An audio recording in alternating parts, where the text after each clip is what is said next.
देखो आज का जो हमारा टॉपिक है वो है जनगणना, जिसे इंग्लिश में क्या कह देते हैं, सेंसर कह देते हैं। ठीक है, अब इसे अगर तुम इस शब्द को ही तोड़ लो तो क्या तुम्हें दो अर्थ मिलेंगे। पहला होगा जन प्लस गणना, क्या हो जाएगा, जन प्लस गणना।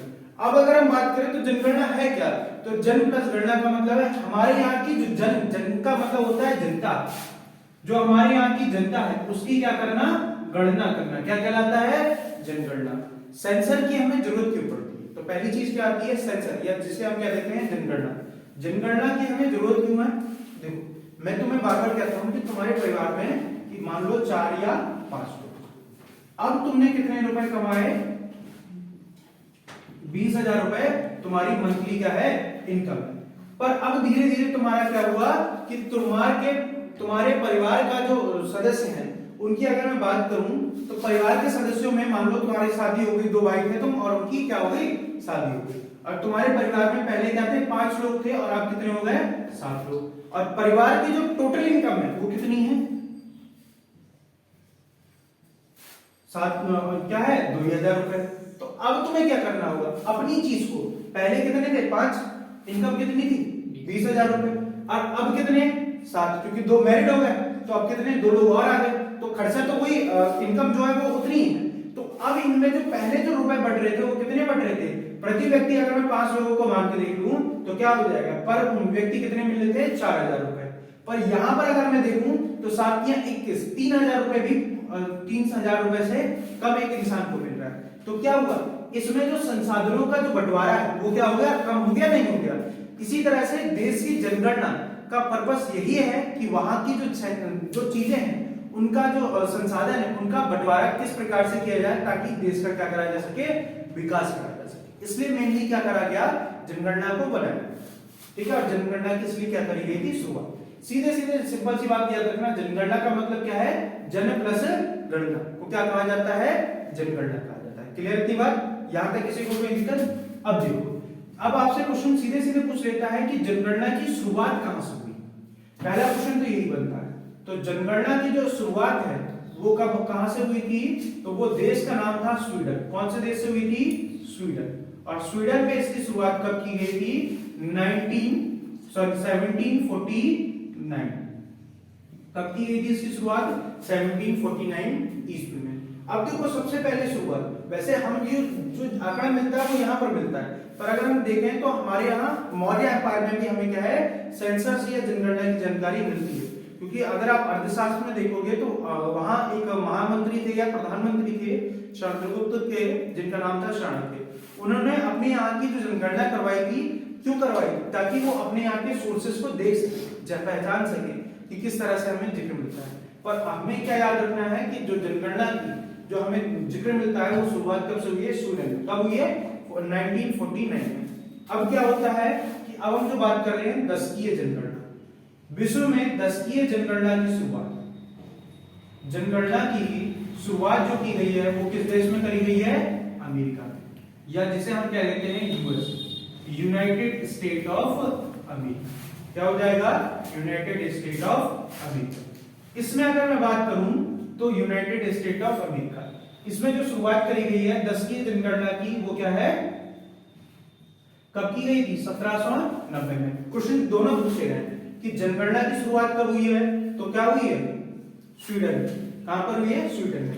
और दशकीय जनगणना की शुरुआत कब हुई है, कहां पर हुई है, अमेरिका में। कब हुई थी, 1790। अब इसका पर्पस क्या था, इस जनगणना का सीधा सीधा पर्पस ये था कि यहाँ पर जो 10 साल में होने वाले चेंजेस हैं, जैसे अगर आप देखो तो आपकी जो 10 साल पहले की जो चीजें थी या आपको 10 साल पहले जो जरूरत थी वो और आज की जरूरत में क्या हो गया होगा, चेंजेस हो गया होगा। तो उस तरह से यहाँ पर क्या करी गई थी, दशकीय जनगणना कराई गई थी। कब, 1790 ईस्वी में इसकी शुरुआत की गई। क्लियर थी बात। अब यहाँ पर 2 चीज आती है, एक होती है जनगणना, क्या होती है, जनगणना, और दूसरी क्या होती है, जनसंख्या। ठीक है, क्या होगी, जनगणना। जनगणना किसका है, जनगणना अगर हम बात करें तो ये जो सब्जेक्ट है वो किसका है, संघ सूची का। जनगणना कराता कौन है, तो यूनियन कराता है। कौन कराएगा, संघ सूची। और वहीं अगर मैं बात करूं जनसंख्या, जनसंख्या पर कौन नियम और कानून बनाता है, तो दोनों बनाते हैं। इसलिए इसे क्या कहा जाता है, समवर्ती सूची का सब्जेक्ट कहा जाता है। बहुत पूछा गया क्वेश्चन है। जनगणना किस विषय का सब्जेक्ट है और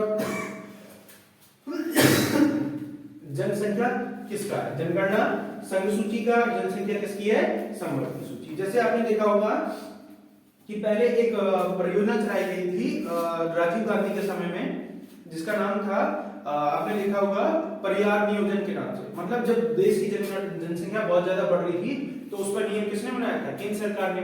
पर अभी आपने देखा होगा हमारे योगी जी हैं, उन्होंने एक नारा दिया था, बच्चे दो ही अच्छे। तो इस पर नियम क्या बनाया गया था कि बच्चे क्या होने चाहिए, दो ही होने चाहिए। किसके साथ द्वारा बनाया गया था, राज्य के द्वारा।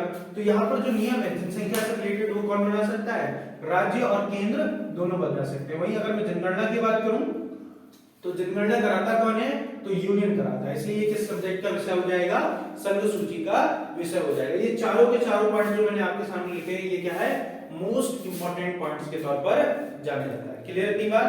अच्छा, इसके बाद अगला पूछा जाता है, अब आते हैं भारत। भारत में जनगणना की शुरुआत कब, भारत में शुरुआत कब हुई थी? भारत में जनगणना की शुरुआत 1800 कब की गई थी, 72। कब की गई है, 1872 ईस्वी में। अब ये 1872 में भारत का गवर्नर जनरल कौन था? उस समय जो भारत का गवर्नर जनरल था उसका नाम था लॉर्ड मेयो। किसके समय में की गई है, लॉर्ड मेयो के समय में इसकी क्या करी गई है, जनगणना की शुरुआत करी गई। तो सीधे सीधे पूछा जाता है भारत में जनगणना की शुरुआत कब की गई थी, 1872 ईस्वी में। और किसके समय में की गई थी, मेयो के। पर यहां पर पूछा जाता है भारत में दशकीय जनगणना की शुरुआत कब की गई, किसकी, दशकीय जनगणना। दशकीय जनगणना मतलब दशकीय जनगणना का मतलब क्या है कि हर 10 साल में क्या करा जाएगा, जनगणना को काउंट करा जाएगा। तो ये क्या हो गई 1800, आप सभी को पता है इसकी जो शुरुआत की गई है वो 1800 कब की गई है, 1881। और किसके समय पर की गई थी, रिपन के समय पर की गई थी। किसके समय पर, रिपन के समय पर की गई थी। तो ये दोनों आपसे क्या है पूछा गया कि जनगणना की शुरुआत कब हुई है भारत में, तो 1972 में हुई थी। और वहीं अगर मैं कहूं दशकीय जनगणना की शुरुआत जो की गई है वो किसके द्वारा की गई है, दशकीय जनगणना की शुरुआत 1881 ईस्वी में किसके द्वारा की गई है, लॉर्ड रिपन के द्वारा की गई थी। और इन्हीं ने क्या करा था, हर 10 साल में जब जनगणना करी जाएगी तो इसके लिए एक क्या अधिकारी बनाया था जिसे क्या कहा जाता था, सेंसर कमिश्नर। इसे क्या कहा जाता था, सेंसर कमिश्नर। क्या कहा जाता है, सेंसर कमिश्नर कहा जाता था। ठीक है, क्या कहा जाता है, सेंसर कमिश्नर कहा जाता है। पर 1949 में जब देश आजाद हुआ, कब, 1949 में जब देश आजाद हुआ तो क्या हुआ, इस समय जो ये जनगणना अधिकारी था इसका नाम जो क्या कर दिया गया, registrar general and sensor commissioner. क्या कर दिया गया, रजिस्ट्रार जनरल एंड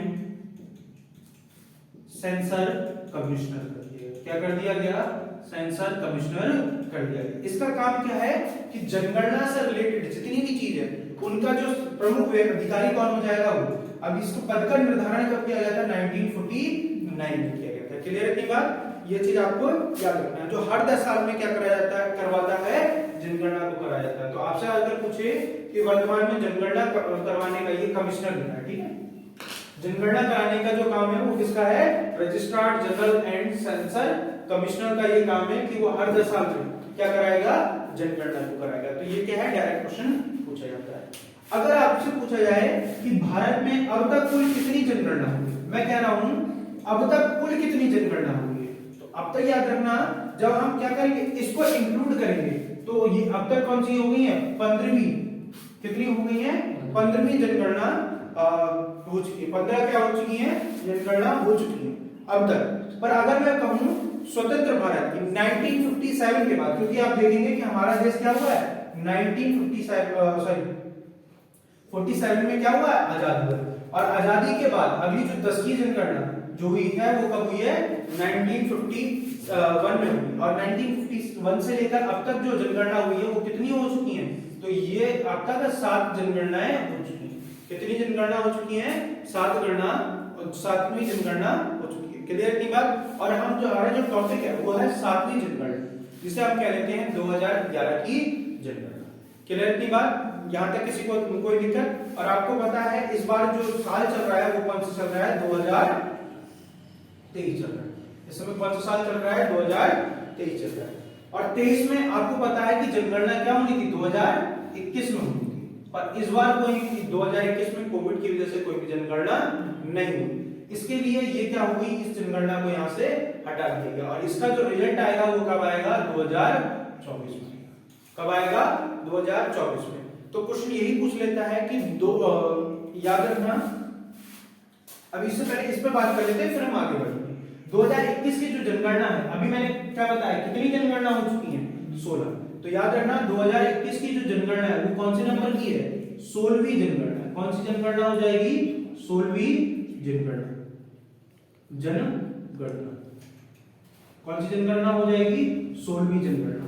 और अगर मैं आपसे बात करूं कि स्वतंत्र भारत की कौन सी हो जाएगी, ये तो संपूर्ण हो जाएगी 16वीं। और अगर मैं बात करूं स्वतंत्र भारत की, तो स्वतंत्र भारत की कौन सी हो जाएगी? ये 7 हो चुकी है, तो ये कौन सी हो जाएगी? 8वीं। स्वतंत्र भारत की कौन सी हो जाएगी? स्वतंत्र भारत की 8वीं जनगणना। कौन सी हो जाएगी? स्वतंत्र भारत की कौन सी जनगणना हो जाएगी? 8वीं जनगणना के तौर पर इसे जाना जाता है। नीला मार्कर, ठीक है। तो इसे क्या कहा जाएगा? याद रखना, इसे स्वतंत्र भारत की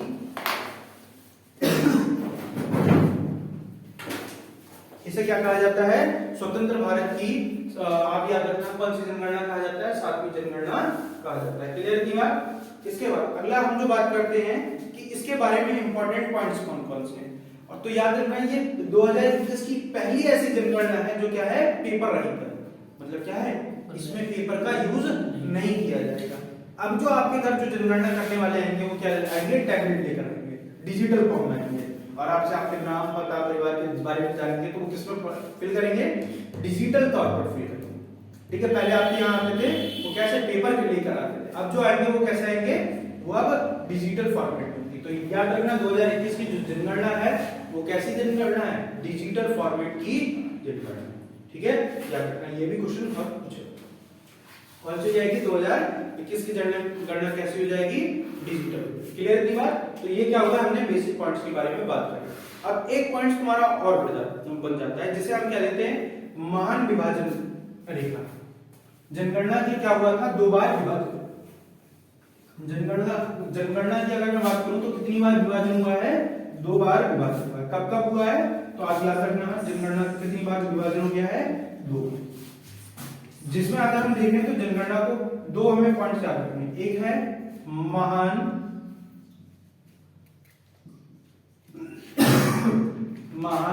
विभाजन वर्ष। मतलब इसे क्या कहा जाता है? महान विभाजन वर्ष। और ये कब था? 1911 से लेकर 1921। और ये जनगणना कौन सी थी? 1921 की जनगणना थी। कौन सा साल था? जो दशक था वो 1911 से लेकर 1921 का था। और इसमें जो जनसंख्या वृद्धि कर रही थी वो कैसी रही थी? ऋणात्मक रही थी। और जनसंख्या वृद्धि दर कितनी थी? जनसंख्या वृद्धि दर कितनी है? तो यहां पर जो जनसंख्या वृद्धि दर था वो -0.31% क्या रही थी? जनसंख्या वृद्धि दर। कितनी रही थी? जनसंख्या वृद्धि दर माइनस रही थी। इसलिए क्या कहा जाता है? जनसंख्या महान विभाजन रेखा किसे कहा जाता है? इसी को कहा जाता है। पहले क्या थी? जनसंख्या इंक्रीज हो गई, फिर क्या हो गई? डिक्रीज हो गई। और इतनी डिक्रीज हुई कि एक लाइन से क्या हो गई? नीचे चली गई। और उसके बाद ये फिर क्या है? दोबारा से उठनी शुरू हुई। तो इसीलिए इस ईयर को क्या कहा जाता है? महान विभाजन रेखा कहा जाता है। डिक्रीज हुई और फिर क्या हुई? उठती गई। और आज ऐसी उठी कि आज 2023 में हम क्या है? जहां पर ऋणात्मक जा रहे थे, आज हम कहां पहुंच रहे हैं? पॉजिटिव में। और दुनिया की पहली नंबर 1 जनसंख्या पे हम क्या है? हमारा प्रोडक्शन बहुत ज्यादा है, और खासतौर से यूपी वालों। ठीक है, तो याद रखना इसे क्या कहा जाता है? महान विभाजन रेखा कहा जाता है। क्लियर थी बात। और इसे ये कब हुई थी? जनगणना पूछ लेगा तो 1921 की जनगणना है, और वर्ष पूछ लेगा तो कौन सा हो जाएगा?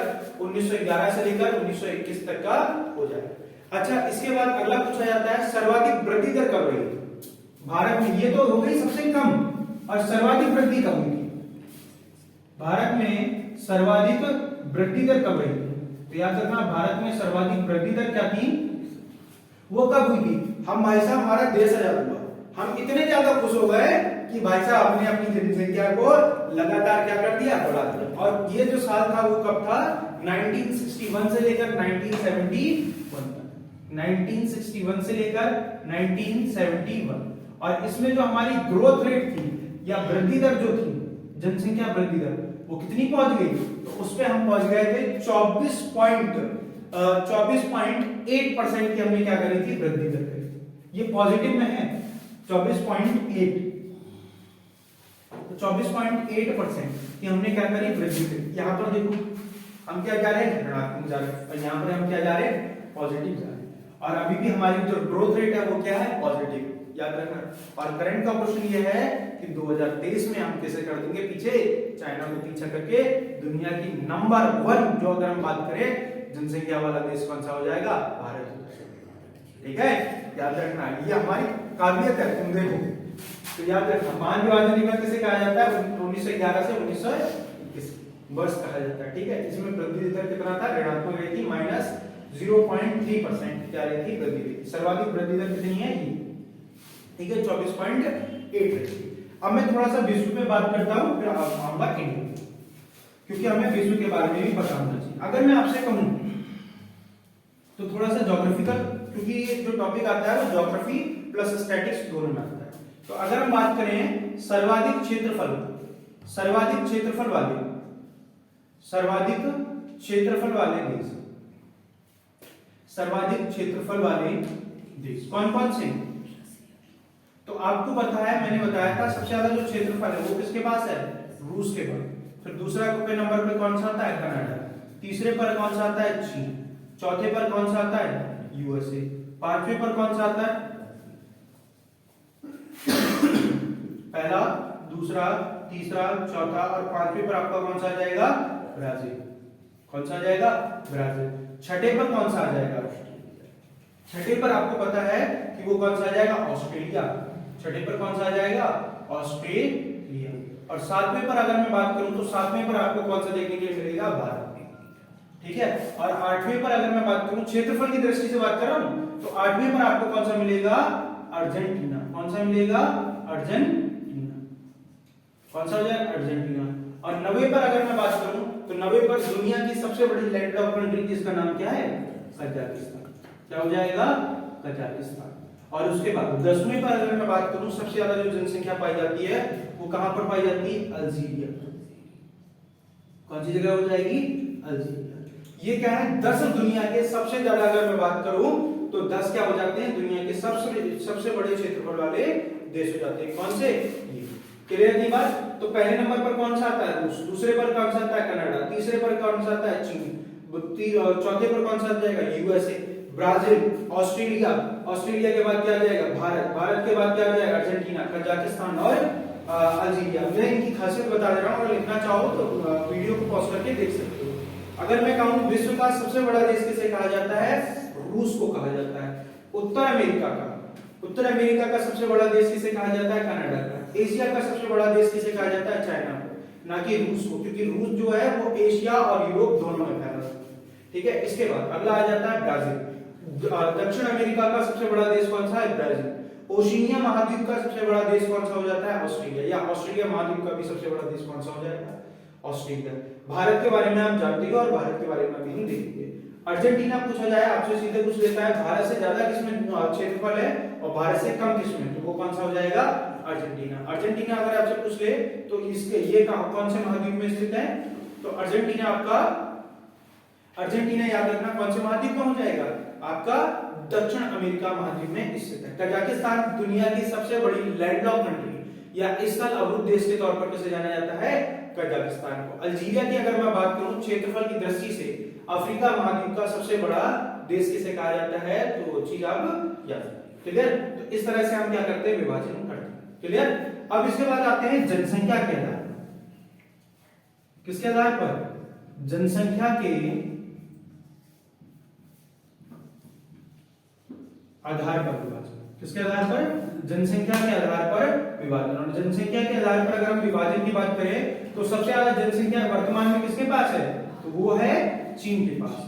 क्योंकि हम जनगणना के बारे में बात कर रहे हैं और जनसंख्या तो हमारा मेन टॉपिक होना चाहिए। दूसरे पर कौन सा है? भारत। दूसरे पर कौन सा हो जाएगा? भारत। तीसरे पर कौन सा आ जाएगा? यूएसए। और चौथे पर कौन सा आ जाएगा? तो चौथे पर आपको क्या देखने के लिए मिलेगा? भारत, चीन, भारत, यूएसए। और उसके बाद आपको पूछ लेता है, सीधे सीधे क्वेश्चन पूछा गया कि भारत के बाद तीसरा सबसे बड़ा देश जनसंख्या की दृष्टि से तीसरा सबसे बड़ा देश कौन सा हो जाएगा? तो वो हो जाएगा आपका, याद रखना, वो कौन सा हो जाएगा? यूएसए हो जाएगा। ठीक है। इसके बाद अगला आ जाता है इंडोनेशिया। अगले पर कौन सा आ जाएगा? इंडोनेशिया। कौन सा आ जाएगा? इंडोनेशिया। और इंडोनेशिया की अगर बात करूं तो ये क्या है? दुनिया में सबसे ज्यादा मुस्लिम आबादी वाला देश भी कौन सा है? याद रखना, इंडोनेशिया। अभी मैं दिखाऊंगा। इसके बाद अगला कौन सा आ जाता है? 5वें नंबर पर इंडोनेशिया के जो बाद आता है वो कौन सा आ जाता है आपका? उत्तर प्रदेश। जनसंख्या पर ये कोई देश नहीं है, इसलिए क्या है, इसे हम यहाँ पर काउंट नहीं कर रहे। अब देख लो हम देश की श्रेणी में आ रहे हैं, चौथे पांचवें नंबर पर हम आने वाले। 24 का सेंसर आएगा तो हो सकता है हम इंडोनेशिया से भी आगे।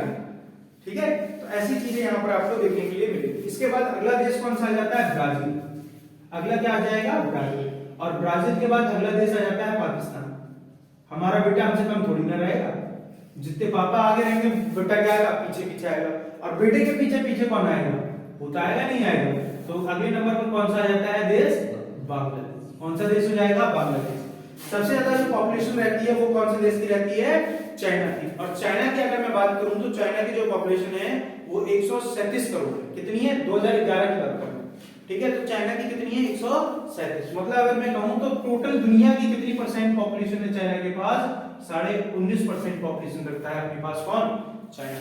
और हम कितनी रखते हैं टोटल दुनिया की? 17.5%, 17.5% की हम क्या रखते हैं अपने पास? पॉपुलेशन रखते हैं। और उसके बाद आता है यूएसए। आपको पता है यूएसए जो था वो क्या है? यूएसए कौन से नंबर पर आता है? चौथा सबसे बड़ा देश है। कौन सा है? चौथा सबसे बड़ा देश है। पर जनसंख्या की दृष्टि से तीसरा सबसे बड़ा देश होने के बाद भी इसके पास जो पॉपुलेशन है वो कितनी है? मात्र 5% है। अब तुम देख लो, इसके पास कितनी है? 5%। और हमारे पास कितनी है?